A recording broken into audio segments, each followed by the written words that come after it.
All right, Paris, City of Lights, ready to uncover some must-sees. Let's do it. A deep dive into the heart of Paris. I'm ready when you are.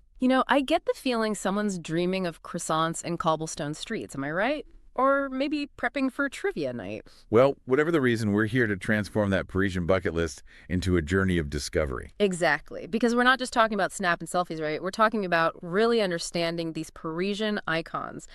And when it comes to icons, we got to start with the granddaddy of them all, the Eiffel Tower. Ah, the Iron Lady. Now, everyone knows it's tall, like really tall. But what makes it more than just a really big thing? You know, it's funny. When Gustave Eiffel first unveiled his creation back in 1889 for the World's Fair, let's just say it wasn't exactly love at first sight, especially for the Parisian elite, the artists, the writers, the type. Oh, I can only imagine. What did they say? They called it a useless monster, a gigantic black factory chimney. They were up in arms, convinced it would ruin this city's beauty. No way. They really thought it was that bad. Oh, they were horrified. They thought it clashed with Paris's elegance, its history. Hard to imagine that now, looking at it. Talk about a glow up, right? So, how did the Eiffel Tower go from public enemy number one to the beloved symbol it is today? Well, it was a gradual shift. The tower, with its innovative design and sheer audacity, started to win people over. It became a symbol of France's engineering prowess, its ambition, and of course, let's be real, those panoramic views from the top.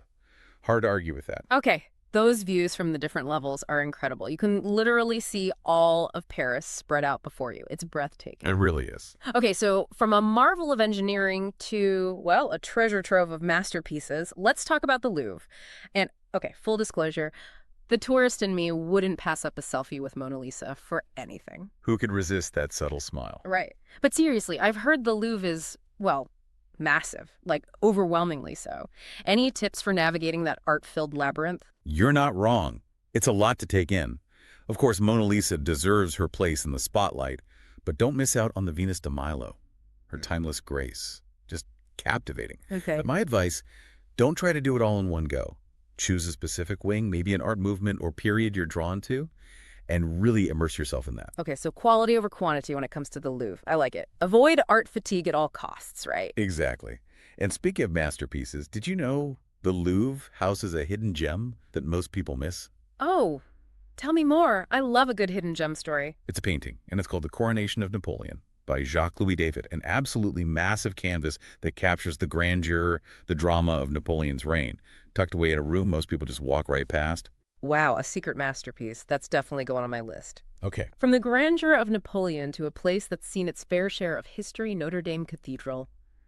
I'm a bit of a history buff, and the stories etched into those ancient walls are just, well, they're captivating, especially now after the fire. The fire was a tragedy, no doubt, but in a way, it also revealed just how deeply connected people felt to Notre Dame.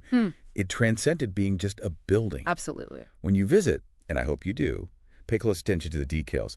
The stained glass windows, the gargoyles, the sheer scale of the Gothic architecture. Each element, a testament to the craftsmanship, the artistry of the bygone era, and the restoration, the painstaking work to preserve this architectural gem. It speaks volumes about its enduring importance.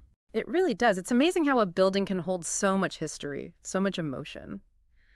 Okay, from the timeless elegance of Notre Dame, let's take a stroll down the Champs-Élysées. I'm picturing chic boutiques, charming cafes, that quintessential Parisian atmosphere. Ah, the Champs-Élysées is more than just a shopping street. It's like a stage where Parisian life unfolds. And of course, no stroll down this grand avenue is complete without ending at the majestic Arc de Triomphe. The Arc de Triomphe, commissioned by Napoleon himself. It commemorates France's military victories, and it houses the tomb of the unknown soldier. A solemn reminder, really, of the sacrifices made. Wow. So it's a blend of grandeur and, well, remembrance.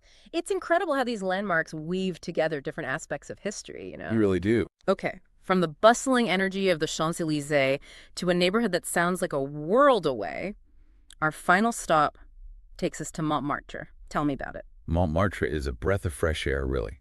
You can still feel the presence of artists like Picasso and Dali, who once roamed these cobblestone streets. Today, it's a haven for art studios, charming cafes, and stunning views, especially from the Sacré-Cœur Basilica. The view from the Sacré-Cœur, that's something I've always wanted to see. Standing on those steps with all of Paris spread out before you, it's awe-inspiring. It sounds absolutely magical. Okay, this deep dive has been incredible. We've covered so much ground, from the heights of the Eiffel Tower to the artistic haven of Montmartre. There's just so much to explore, so many stories hidden in plain sight. Well, and that's the beauty of a city like Paris, right? There's always something more to uncover, something new to experience. Exactly. But beyond the landmarks themselves, it's about soaking in the atmosphere, getting lost in the city's rhythm. That's the true Parisian experience. Well said. As we wrap up, I have one final thought for our listeners. Of all these incredible landmarks, which one calls to you the most, and why?